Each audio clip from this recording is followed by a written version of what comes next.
আসসালামু আলাইকুম। অ্যাডভোকেট মাজহারুল ইসলাম, আইনজীবী, জজকোর্ট, মাগুরা। তা নতুন সরকারের কি করণীয়, কি বর্জনীয়, এটা একটু সংক্ষেপে বলবো। কারণ আমরা দেখতে পাচ্ছি নতুন সরকার আসলেই একটা সমাজে একটা বিভিন্ন রকম অস্থিরতার সৃষ্টি হয় বা হওয়ার একটা টেন্ডেন্সি দেখা যায়। তো সেই ক্ষেত্রে আমাদের সরকারের বা আমাদের জনগণেরই কী করণীয়? এক নম্বর হচ্ছে যে সবসময় কিছু সুযোগ সন্ধানী থাকে, যারা সরকারের উপর ভর করে সরকারি দলের কথা বলে তারা বিভিন্ন জিনিস অবৈধ বিষয়গুলো ভাগায় নেওয়ার চেষ্টা করে, যে অবৈধ বিভিন্ন কর্মকাণ্ড হোক বা যে কোনো অবৈধ কিছু, তারা অলওয়েজ সরকারি দল হিসেবে কাজ করে। এখন এই সরকার আছে, এই সরকার চেঞ্জ হয়ে আর এক সরকার আসবে, তখনও তারা এই একই কাজ, তাদের উদ্দেশ্যই সবসময় এরকমের। তো এই সকল শ্রেণীর তাদেরকে সরকারের আইডেন্টিফাই করতে হবে যে এরা বিগত সরকারের সময় কী করেছে, তার আগে সরকারের সময় কী করছে। দেখা গেল যে এরা অলওয়েজ সুবিধাভোগী। তো এই সুবিধাভোগীর কোনো দল পার্টি নাই, কোনো আদর্শ নাই। এদের কাজ হলো নিজেদের আখের গোছানো আর দেশের ক্ষতি করা।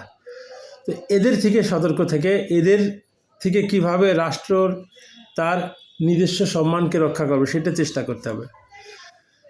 এরা কিন্তু মিশে যাবে, আর সরকার মনে করবে হ্যাঁ আমার তো দল সরকারে আসছি, আমার তো দল বড় হচ্ছে, এই সব প্রভাবশালী লোকজন আমার দলে আসছে, আমার হয়তো ভালো হচ্ছে।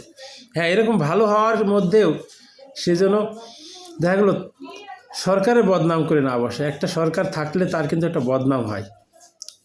এন্টি ইনকামবেন্স বলে একটা কথা আছে, যে সরকার ক্ষমতায় থাকে তার বিরুদ্ধে একটা জনমত গড়ে ওঠে। কেন গড়ে ওঠে? কারণ তার কিছু কার্যকলাপ মানুষের ভালো লাগে না, আর এই কার্যকলাপগুলো খারাপ করে, কিন্তু সরকার নিজে কখনো চায় না যে আমার কার্যকলাপ খারাপ হোক। এই শ্রেণীর লোকজনের উপর যারা ভর করে তাদের কারণে।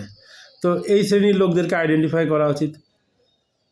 সুবিধা নিতে চাচ্ছে যারা, তাদের আইডেন্টিফাই করা উচিত, অবশ্যই করা উচিত। কারণ এটা না করলে সরকারের তো এই 5 বছরই শেষ না, সামনে আরও 5 বছর, তারপরে আরও 5 বছর আছে।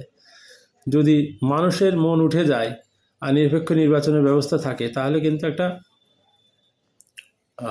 আর কি বিপর্যয় ঘটে যায় ইলেকশনে। আর তা বাদেও সরকার যেই 5 বছরই চালাক, তাকে তো একটু স্বস্তির মাধ্যমে চলতে হবে। এখন সোশ্যাল মিডিয়ার যুগ, সবার হাতে মোবাইল, সবার হাতে ক্যামেরা, যে কোনো কিছু ঘটলেই সেটা প্রকাশিত হয়ে যায়, কিছু না কিছুভাবে প্রকাশিত হয়েই যায়। তো সে কারণে কোনো কিছু হাইড হওয়ার সুযোগ নাই। তো আমার পরামর্শ যেটা, বা আমার যেটা চিন্তা চেতনা, এই সকল অতি উৎসাহিত লোকজনদের যাতে সরকারের ঘাড়ে বসে জনগণের ক্ষতি না করতে পারে সেটা খেয়াল রাখা।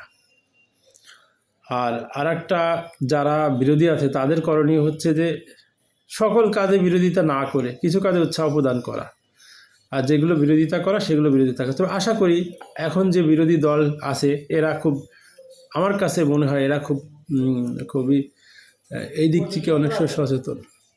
সেই সচেতনতার কারণে তারা অন্তত কিছু হলেই রাস্তায় আসবে না বা সকল কিছু বিরোধিতা করবে না। আর একটা বিষয় হচ্ছে যে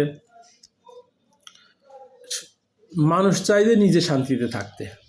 এই যে দ্রব্যমূল্যের ঊর্ধ্বগতি, তারপর বিভিন্ন রকম সন্ত্রাস, চাঁদাবাজ, বা একটা গ্রামে গঞ্জে একটা ফ্যাসাদ সৃষ্টি হয়ে যাচ্ছে, এটা হয়ে যায়। এটা হয় কেন? যে এতদিন একটা অবস্থায় ছিল, ধৈর্য ধরে ছিল, এখন ক্ষমতা আসছে, 17 বছর নির্ধারিত হয়েছে, বা গত 1.5 বছর ভিন্ন রাজনীতি করছে, এখন একটা ক্ষমতা আসছে, শরীরের মধ্যে একটা জোশ আসছে।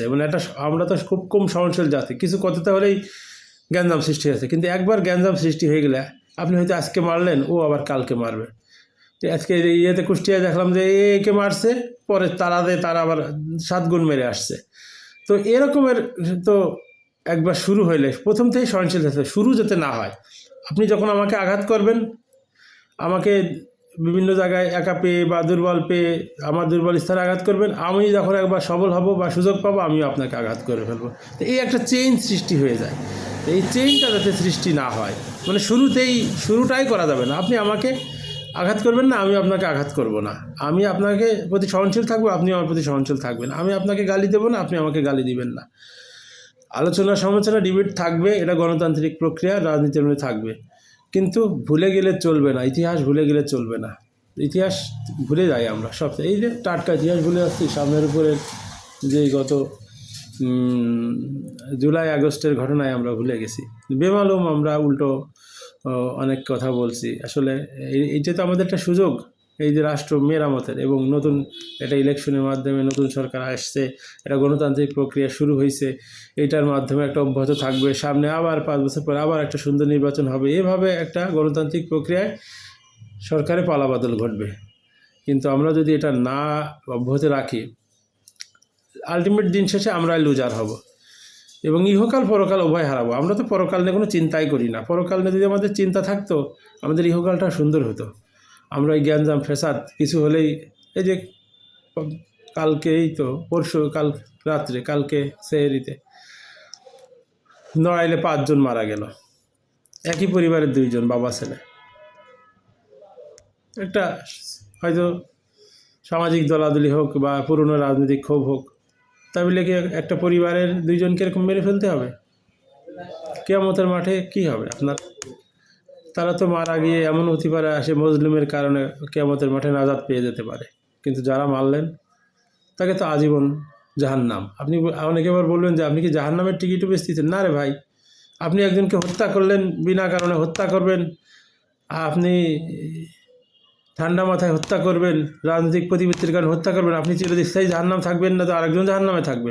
আপনার শুধু আপনি জাহান্নাম না, আপনার গোরোইং গোষ্ঠীও জাহান্নামে থাকতে পারে, কারণ আপনার বাপ হয়তো সঠিক শিক্ষা দিয়ে যেতে পারেনি, আপনার বাপ হয়ে শাস্তি ভোগ করবে, ঠিক আছে? আর আপনার সন্তানও তো মানুষ হবে না, সেও মানে আপনি গোষ্ঠী ধরে জাহান্নামে যাবেন এবং চিরকাল সেখানে থাকবেন। আপনার তো জাহান্নামে জান্নাতের কোনো ফ্রিক মনের ভিতরে নাই। তো যাই হোক, অন্যদিকে চলে যাচ্ছে কথা। সবাই আমরা তওবা করে নিই, ভালো থাকার চেষ্টা করি, দেশটাকে সামনের দিকে এগিয়ে নিয়ে যাওয়ার চেষ্টা করি, ঠিক আছে? সৎ কাজে সাহায্য করি, অসৎ কাজে বাধা দিই। এটা হচ্ছে ইসলামের মূল মন্ত্র, এটা হচ্ছে মুসলমানের মূল মন্ত্র। রমজান মাস, তারপরেও দেখি কোনো নাই, কি বলবো, কোনো সহনশীলতা নাই, সবার মাঝে অসহনশীলতা। তো সবাইকে ধন্যবাদ।